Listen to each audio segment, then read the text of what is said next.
Hi, my name is Jeff Goldstein from the Goldstein Law Group. We represent franchisees in litigation and counseling across the country in all states. What I'd like to speak to you about today is a continuation of two earlier tapes regarding the system operations manual of a franchisor of a system, where the franchisor creates a Bible in a sense of how the franchisee is to operate. And we went over briefly in the other videos the types of things that are in a franchise operations manual. They can run from from the minute aspects of operating a business to the color of shirt, to name tags, to hours. It can get more important and more significant, having to do with prices, types of menu, and most significant in many of the cases, and from a business point of view, renovations, upgrades, and remodeling to a franchise site. What we also talked about was there were three competing strains or conflicts that run through this issue, as in almost every other franchise issue. The pro-franchisor view here, where the franchisor needs the discretion to be able to keep up with competitors and keep the system fresh and updated and meeting all the technological requirements that are available. The franchisee on the other side is arguing, hey, I signed this agreement and all of a sudden you come over with the system standards manual, bring it in the back door of the franchise agreement and make these requirements contractual requirements that were never in my franchise agreement. Further, I don't even know about certain of these operations manual standards that you're enacting. I don't know what criteria you're using to impose these on me. And I have no way to plan ahead, to budget as to the cost these things might impose on me.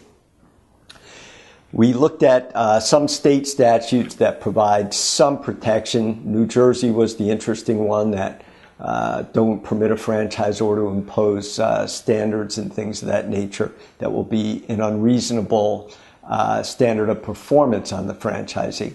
Those are the most easily dovetailed into a suit for significant changes in a operations manual.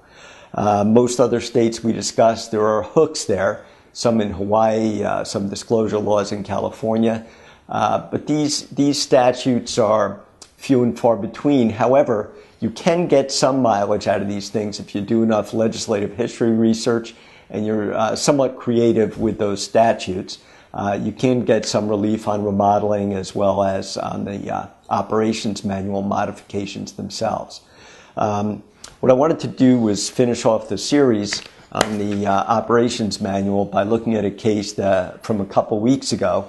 It was a Kentucky Fried Chicken case. And the franchisee there was one of their biggest worldwide, at hundreds of franchises. And the franchisor and the franchisee had been getting along fine. And there was about 10 years earlier a modification, a settlement of a lawsuit or a dispute back then. And as part of that settlement, if the franchisee signed on for a new 20-year term, there was an addendum that wouldn't require massive remodeling for 10 years from the date that the franchisee signed that new agreement.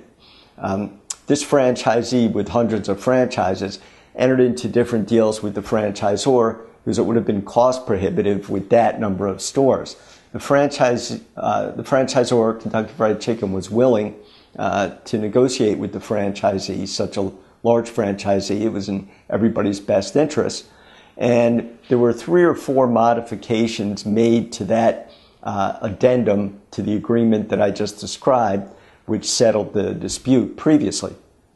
And in that addendum, it allowed, this was an addendum to the addendum, it allowed certain stores to creep beyond the deadline for remodeling. And then there were other aspects of the remodeling that were modified by that franchisee in Kentucky Fried Chicken over time. And then there were emails that amended the amendment to the amendment. And there was even more side deals that were cut between the franchisor and the franchisee to make it less burdensome on the franchisee. Well, even after all these modifications and emails back and forth, everybody became so frustrated that Kentucky Fried Chicken attempted to terminate 10 of the guys, the franchisees, franchise agreement. And I don't know if there were cross-default provisions, but that guy would lose everything, all of his hundreds of stores. And over this dispute as to remodeling, which came in the back door through operations manual modifications by the franchisor. Now, in this case, the franchisor, Kentucky Fried Chicken, came into court and said, look, we've terminated these 10 stores of yours for not complying with the remodeling. And you need to shut down. The franchisee wouldn't shut down. Franchisor went to court, tried to get a preliminary injunction saying, shut this guy down, shut this franchisee down. He's violated our rules and we've terminated him. Now, in terms of getting a preliminary injunction for a court to shut down a franchisee, there are several standard prongs that the lawyer has to prove. That it's likely that the franchisor will win, that there's what could be called a high probability of success, and that the franchisor would have irreparable harm if the court didn't shut the franchisee down. Then there's a balancing of public interest factors and could vary in nuanced ways across courts, state and federal. But those are the primary things that a franchisor would have to show. And the first one, dealing with probability of success, this was an interesting case because the court said to Kentucky Fried Chicken, look, you had so many modifications back and forth. You had an addendum to the email, to the addendum to the settlement, that we can't figure out exactly what this franchisee was actually required to do, to remodel or renovate. And therefore, we can't determine whether the franchisee has violated any standard because there are too many pieces of paper here. And what we need to do is go and have a trial on which piece of paper or which components of the pieces of paper would govern it. So the franchisor, his request for a preliminary injunction was rejected on that grounds. However, there were also side arguments that dealt with the remodeling requirement in the change of system standards manual that we've been speaking about earlier. The franchisee argued to the court that under this language, the reasonableness language that could be changed from time to time, the court needed to examine costs and benefits and examine the financials of how much this remodeling would cost. The franchisee's argument is that if it would be cost prohibitive or the cost wouldn't justify the payoff, that it would not meet this criterion of reasonableness that they found in the franchise agreement.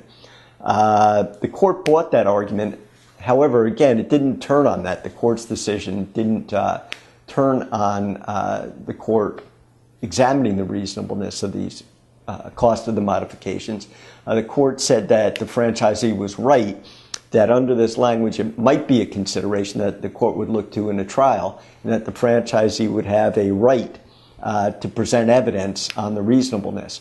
The franchisor argued that that provision in the franchise agreement, which from a franchisee's point of view is great because it has the word of reasonableness, that's sort of a sword for a franchisee.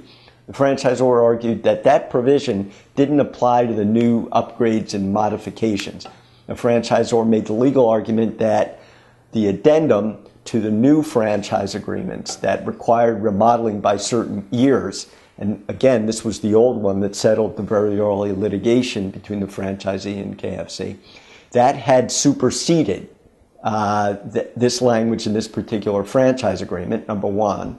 And number two, the franchisor argued that the language that was in the agreement was only for small modifications or small upgrade and remodeling, that it didn't apply to a major remodeling. So at the end of the day, in the Kentucky Fried Chicken case, the court didn't reject the possibility that the franchisee could argue that the modifications, the operations manual modifications, were cost prohibitive or imposing an undue burden on the franchisee.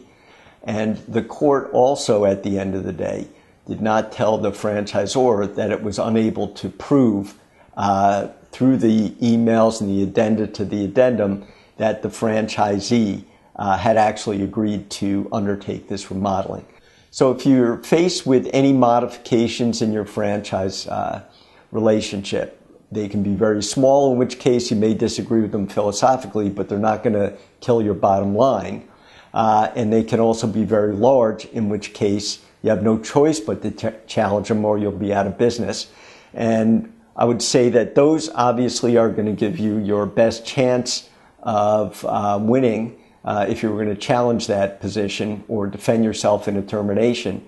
Again, it would also depend on the state you're in and how creative your franchise attorney can be in terms of finding legislative history and hooks that might be in between the provisions of those state statutes. So if you're faced with new modifications or new standards that your franchisor is trying to impose on you, and they are significant, these are the types of things that you should use a lawyer for, as your failure to challenge them is going to end up with either a termination and or you're losing your entire business. I wanted to thank you for watching these videos today. If you have any questions with regard to operations and standards manuals in your particular franchise system, feel free to call me. And again, my name is Jeff Goldstein from the Goldstein Law Group. Thank you.